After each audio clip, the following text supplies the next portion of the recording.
말씀의 식탁 하루 한 장 여호수아 묵상 여호수아 제13장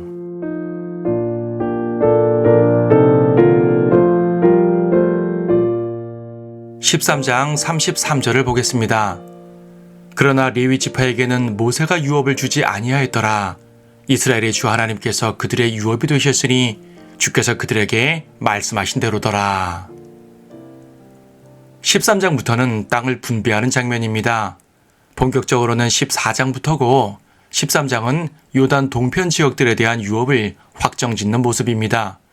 앞장에서도 강조되었지만 동편 지역은 하나님의 마음속에 확고하게 정해진 이스라엘의 유업입니다. 요단강 건너간다는 말이 워낙 보편적이다 보니 동편 지역을 간과하곤 하지만은 성경은 절대 그곳을 간과하지 않습니다. 그래서 전쟁 승리 후 땅을 분배하는 이 장면에서 먼저 동편 지역의 지파들, 즉 루벤, 갓, 므낫세 반지파를 확정해 놓고 나머지를 진행하는 것입니다. 그런데 이 모든 지파의 분배 이전에 강조하는 것이 바로 레위에 대한 유업입니다. 14절에서 레위에 대한 언급을 먼저 한 후 15절부터 루벤, 24절부터 갓, 29절부터 므낫세를 언급합니다. 그리고 마지막 33절에서 한 번 더 레위에 대한 언급을 합니다. 레위는 아무 땅도 받지 못했지만 하나님께서 맨 앞에 내세우신 것입니다. 이것은 광야에서와 동일한 관점입니다. 광야에서 이스라엘은 한가운데 성막이 있고 성막 주변에 레위가 있으며 그 외곽으로 각 지파들이 자리를 잡았습니다. 정착해 있을 때도 그랬고 진행할 때도 레위가 성막과 함께 한가운데서 진행했습니다. 하나님의 역사는 모든 것이 성막, 즉 경배가 중심입니다. 레위는 성막에서 섬기는 자들이었으므로 항상 중심에 있었습니다. 레위인을 강조하신 것은 그들이 하나님의 택하신 일꾼들이기 때문입니다. 물론 이스라엘 자체가 택함받은 민족이지만 레위인들은 섬김을 위해서 특별히 선택되었습니다. 일찍의 광야에서 레위인들을 택하셨을 때 그들은 이스라엘 모든 첫 태생들을 대신했습니다. 각 가정에서 장남들이 바쳐져야 하는데 그들을 대신하여 레위인들이 통째로 바쳐진 것입니다. 그래서 그들은 성막을 섬기는 일을 하면서 성막에서 나오는 제물들을 먹고 삽니다. 백성들에게서 11조도 받습니다. 대신 그들은 땅을 유업으로 받지 못합니다. 농경사회에서 땅이 없다는 것은 먹고 살 기반이 없다는 것입니다. 그래서 다른 지파들은 자기들의 노력 여하에 따라서 풍족한 곡식을 먹을 수 있지만 레위 지파는 대부분의 것을 백성들의 헌물에 의존해야 했습니다. 그렇다고 레위인들이 백성들을 의지해야 하느냐 하면 그렇지 않습니다. 33절은 분명히 주 하나님께서 그들의 유업이라고 말씀을 합니다. 백성들의 헌물을 통해 먹고 사는 것은 시스템을 그렇게 마련하시다는 말일 뿐 본질적으로는 하나님께서 직접 먹으신다는 것입니다. 그러니까 외적 유업이 없다고 불평할 것이 아닙니다. 그들은 하나님의 음식을 먹는 사람들입니다. 하나님의 것이 곧 그들의 것입니다. 이 원리는 오늘날 전임 사역자들에게도 어느 정도 적용이 되겠지만 본질적으로는 모든 성도들에게 적용되는 원리입니다. 왜냐하면 모든 성도들이 각자의 역할에 따라서 하나님의 사역자들이기 때문입니다. 물론 성도들은 각자의 노력을 통해 삶을 영위하지만 결국 주님께로부터 나오지 않는다면 어떠한 복도 누릴 수가 없습니다. 성도들은 하나님의 종들입니다. 하나님께서는 그분의 종들을 그분의 것들로 먹으실 것입니다. 그래서 세상 사람들처럼 눈에 보이는 많은 것들을 갖지 않아도 불평하거나 부러워할 필요가 없습니다. 우리는 그들이 갖지 않은 유업이 있습니다. 전능하신 하나님께서 바로 우리의 유업이신 것입니다.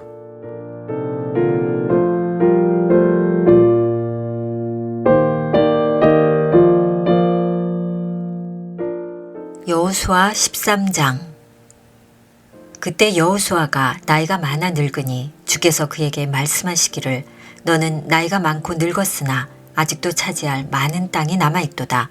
아직도 남은 땅이 이러하니 필리스타인의 모든 접경과 온 그수린의 땅으로 이집트 앞에 있는 시올에서 가나안에 속한 북쪽 에크론의 접경에 이르며 필리스타인 5군주 즉 가자인과 아스도딘과 에스칼론인과 가드인과 에크론인과 아위인의 땅까지라. 남쪽으로부터는 카나안인의 모든 땅과 시돈인 곁에 있는 메아라와 아모리인의 접경 앞에까지며 기브린의 땅과 해도는 곳을 향한 모든 레바논과 헤르몬산 아래 바알갓에서 하맛 입구까지요. 레바논에서 미스레본 마임까지에 이르는 산간 지방의 온 거민과 온 시돈인들이니 내가 그들을 이스라엘 자손 앞에서 쫓아낼 것이라.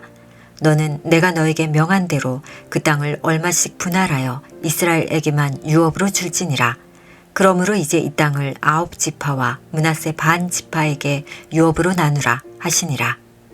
르우벤인과 가드는 요단 동편에서 모세가 준 그들의 유업을 받았는데 주의 종 모세가 그들에게 준 것은 이와 같으니 아르논 강둑에 있는 아로엘과 그 강 중간에 있는 성읍과 디본에 이르는 메드바의 온 평원과 헤스본에서 치리했던 아모리인의 왕 시온의 온 성읍들로부터 암몬 자손의 경계까지며 길르앗과 그수린과 마아카딘의 경계와 온 헤르몬 산과 살가까지 이른 온 바산이며 거인들의 잔류자로 남아있던 자들을 아스타롯과 에드레이에서 치리했던 바산에 있는 옥의 모든 왕국이니 모세가 이들을 쳐서 쫓아냈었도다. 그래도 이스라엘 자손은 그수린과 마아카딘을 쫓아내지 아니하였으므로 그수린과 마아카딘은 오늘까지도 이스라엘 가운데 거하더라. 레위 지파에게만은 여호수아가 아무 유업도 주지 않았으니 이는 주께서 그들에게 말씀하셨던 바와 같이 불러드리는 이스라엘의 주 하나님의 희생제물이 그들의 유업임이라. 모세가 루벤 자손의 지파에게 그들 족속대로 유업을 주었더라.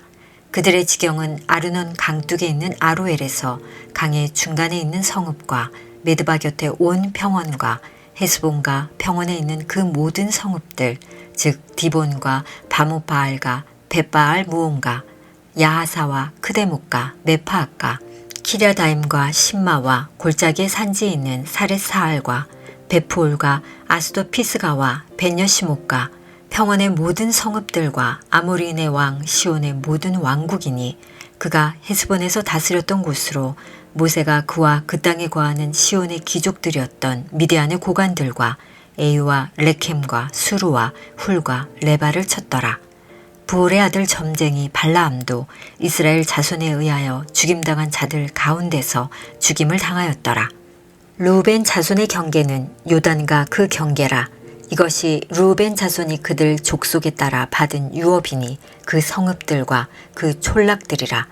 모세가 갓 지파에게 유업을 그들의 족속에 따라 갓 자손에게 주었으니 그들의 지경은 야셀과 길르앗의 모든 성읍들과 암몬 자손의 땅 절반과 라빠 앞에 있는 아로엘까지며 헤스본에서 라맛 미스바와 부토님까지와 마하나임에서 드빌 경계까지요. 골짜기에 있는 베다람과 벳nim라와 수콧과 사본으로 헤스본 왕 시온의 왕국 중 남은 땅 요단과 그 경계에서 요단 동쪽 저편에 있는 킨네렛 바다의 끝까지라. 이것이 갓 자손이 그들 족속에 따라 받은 유업이니 그 성읍들과 그 촌락들이라. 모세가 므낫세 반 지파에게 유업을 주었으니 그들의 족속대로 므낫세 자손의 반 지파가 받은 소유는 이러하니라. 그들의 지경은 마하나임에서 온 바산과 바산왕 옥의 모든 왕국과 바산에 있는 야일의 모든 고을 60성읍이며 길라 절반과 바산에 있는 옥의 왕국의 성읍들과 아스타롯과 에드레이는 므낫세의 아들 마킬의 자손에게 속하게 되었으니 마킬 자손의 절반에게 그들의 족속대로 주었더라. 모세가 여리코 동쪽 요단 저편 모압 평원에서 유업으로 분배한 지역들이 이와 같으니라. 그러나 레위 지파에게는 모세가 유업을 주지 아니하였더라. 이스라엘의 주 하나님께서 그들의 유업이 되셨으니 주께서 그들에게 말씀하신 대로더라.